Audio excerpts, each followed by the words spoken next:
आमे गत 8 तारिख दिन एससीबी मेडिकल रे जो अभावनीय घटना घटी तार प्रतिवाद रे सुपरटेंडेंट महोदय सहित आलोचना करने आसीथिलु एवं गतकाली आमे आसीबु बोली सुपरटेंडेंट को अवगत करथिलु।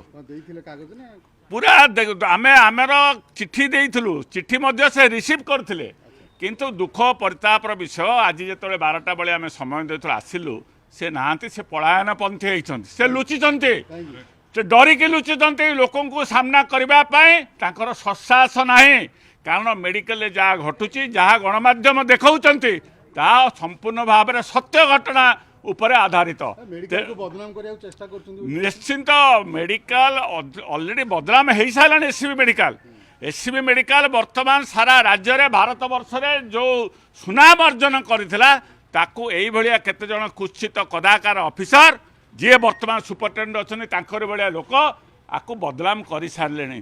तेणु ये हॉस्पिटल बदनाम हो सारे, रोगी वर्तमान भयभीत होती बाहर नर्सिंग होम जाई चिकित्सा हवापाई।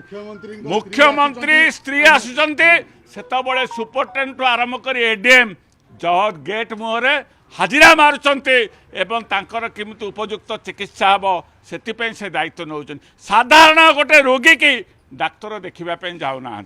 प्रोफेसर एसोसिएट प्रोफेसर जो माने सब मेडिकल रही ड्यूटी ऑन ड्यूटी से माने ठीक भाव में ड्यूटी करूना। पीजी स्टूडेंट इंटेंसिव जो स्टूडेंट माने करूछन्ते तांको ऊपर छाड़ुचन्ते ऑफिसर माने सुपरटेंडेंट एडीएम माने। तेणु घटना बहुत गंभीर। तेणु आमे जो आईसीयू घटना घटी आमे दाबी करछु आईसीयू जो घटना को सार्वजनीन करा जाओ, सीसीटीवी कैमेरा लगा जाओ आईसीयू भितर, जहाँकि लोक माने बाहर लोक जानी पारिबे आईसीयू ठीक भाव में रोगी चिकित्सा होचंती ना होना। आज वीडियो भाइराल है ता विरुद्ध ताकू मध्य खोजुचनी किए कहीं भाइराल कला। आज भाइराल हबारो घटना एत बाट आगे सरकार तत्पर होती। ए सरकार गोटे पंगु अथर्व सरकार 2 वर्ष शासन कलानी। एससीबी मेडिकल को एम्स प्लस करने कहते दुख परितापर विषय।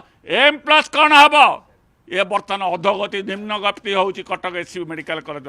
यार प्रतिवाद रे आज आम दाबीपत्र तांकर फाइनेंस अफिसर को देलो, जदि तुरंत कार्यक्रम न करा जाए professor associate professor paramedical officer एवं जो माने आईसीयू मैनेजर रही विरुद्ध में कार्यानुष्ठान ग्रहण करा जाए न करा जाए ताहले आगामी दिन में व्यापक आंदोलन करा जिवो। सुपरटेंडेंट को धरिबो काली परदिन आमर स्पेशल ब्रांच आम पिला बुलचंदी ये जो दिन से थे ऑफिस बेकरे आम गामछा पकेबू से पचार उचित जवाब ठार मागबू। तेणु से आज आम फाइनेंस अफिसर को दाबीपत्र देलु, जदि कार्यानुष्ठान न करा जाए ताहले आगामी दिन में व्यापक कांग्रेस दल तरफ एससीबी मेडिकल कॉलेज बंचाओ अभियान आरंभ करा जिवो।